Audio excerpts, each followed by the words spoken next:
சில நேரம் நம்ம வாழ்க்கையில நமக்கு பிடிக்காத சில விஷயங்கள் நடந்துரும். அதை விட்டு நம்மளால வெளியில வரவே முடியாது. எவ்வளவுதான் ட்ரை பண்ணாலும் திரும்ப திரும்ப அது நம்மள போட்டு அழுத்திக்கிட்டே இருக்கும். அப்ப அதை பத்தி நம்ம யோசிச்சு யோசிச்சு அது ஏன் நமக்கு நடந்துச்சு அப்படின்னு நம்ம யோசிக்கிறப்ப, இவன் தான் எனக்கு அப்படி பண்ணுனா, இந்த பர்சன் மட்டும் என்னோட வாழ்க்கையில வரவே இல்லைன்னா எனக்கு இப்படி நடந்திருக்கவே நடந்திருக்காதுப்பா. ஏன் தான் நான் இவங்களை மீட் பண்ணணும், எல்லாத்துக்கும் காரணம் அவங்க தான் அப்படின்னு சொல்லிட்டு நம்ம ஈஸியா அடுத்தவங்கள ப்ளேம் பண்ணிடுவோம் இல்லைங்களா? அது மேபி உண்மையாவே இருக்கலாம். ஆனா எத்தனை நாளைக்கு தான் எனக்கு நடந்த எல்லா விஷயத்துக்கும் நான் பொறுப்பு இல்ல, அந்த பர்சன் தான் பொறுப்பு அப்படின்னு சொல்லி ஊரை ஏமாத்திட்டு இருக்க போறோம்? கொஞ்சம் யோசிச்சு பாருங்க.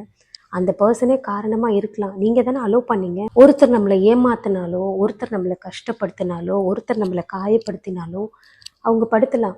ஆனா அவங்க படுத்துறதுக்கு அனுமதிச்சது யார் அப்படின்னு பார்த்தா நம்ம தான். நீங்க இடம் கொடுத்தீங்க, அவங்க எல்லாத்தையும் அட்வான்டேஜ் எடுத்துக்கிட்டாங்க. நீங்க எதுக்குங்க இடம் கொடுத்தீங்க? உங்களுக்கு அந்த ஞானம் இருந்திருக்கணும்ல. யாரு நல்லவங்க, யாரு கெட்டவங்கன்றது உங்களுக்கு தெரிஞ்சிருந்தா, அவங்க ஈஸியா அவங்களோட வாழ்க்கையில வந்து தொல்லை கொடுத்துருக்க முடியுமா? ஸோ நம்ம மேல தப்பு இருக்கு. நம்ம அவங்கள அலோவ் பண்ணோம். அவங்க வந்து நல்லா செஞ்சுட்டு போயிட்டாங்க.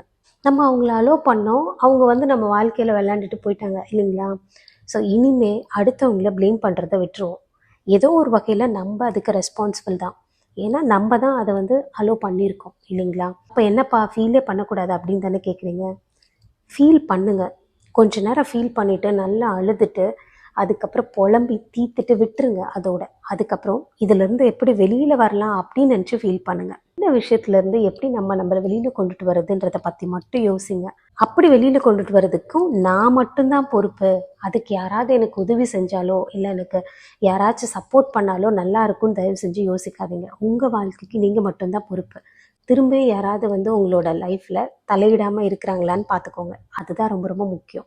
ஸோ உங்கள் லைஃபுக்கு நீங்கள் ரெஸ்பான்சிபிலிட்டி எடுத்துக்கோங்க. இனிமேல் எது நடந்தாலும் அவன் அப்படி பண்ணிட்டான், இவன் இப்படி பண்ணிட்டான், அவன் வந்தனால தான் இப்படி ஆயிடுச்சு, அப்படி எதுவுமே யோசிக்காதீங்க. நம்ம புத்தி எங்கே கடன் கொடுத்தோம், நமக்கு எங்கே போச்சு அறிவு அப்படின்ற மாதிரி யோசிங்க. இனிமேலாவது எந்த வேலை பண்ணாலும் நம்ம புத்தியை சுயமாக யோசித்து முடிவெடுக்கணும். எப்பயுமே நம்மளோட லைஃபுக்கு நம்ம மட்டும் தாங்க பொறுப்பு.